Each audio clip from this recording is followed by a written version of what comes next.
আসসালামু আলাইকুম। সবাই কেমন আছেন? আশা করি সবাই ভালো আছেন। আলহামদুলিল্লাহ আমি ভালো আছি। তো বন্ধুরা, আজকের যে টপিকটা খুবই গুরুত্বপূর্ণ। সেটা হলো, ধরুন আরব আমিরাতের একটা ভিসা বের হয়েছে।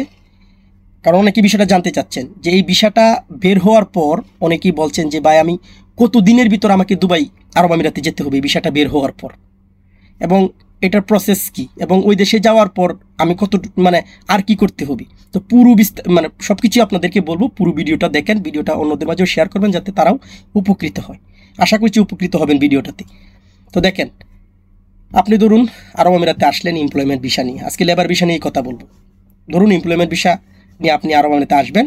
যেদিন আপনার ভিসাটা এদেশে বের হবে, ইস্যু হবে, সেদিন থেকে 2 মাস সময় পাবেন আপনি।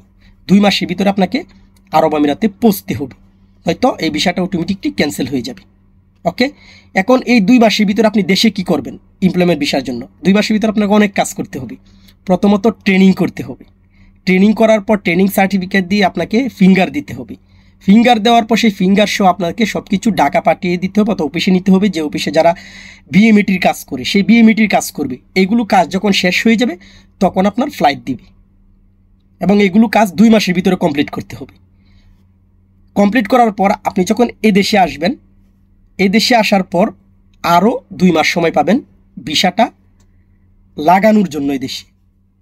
ঠিক আছে, এদেশে লাগানোর জন্য ইমিগ্রেশন শেষ হয়ে আরও 2 মাস সময় পাবেন এই দেশে আসার পর। এদেশেও কাজ আছে আপনাকে। এই 2 মাসের ভিতর আপনাকে এদেশে আসার পর এই মেডিকেল দিতে হবে, ফিঙ্গার দিতে হবে। ফিঙ্গার দেওয়ার পর এই দেশ থেকে আপনার কাজের পারমিট, ওয়ার্ক পারমিট যেটা আছে, আইডি কার্ড, সেই আইডি কার্ড আপনাকে দেওয়া হবে।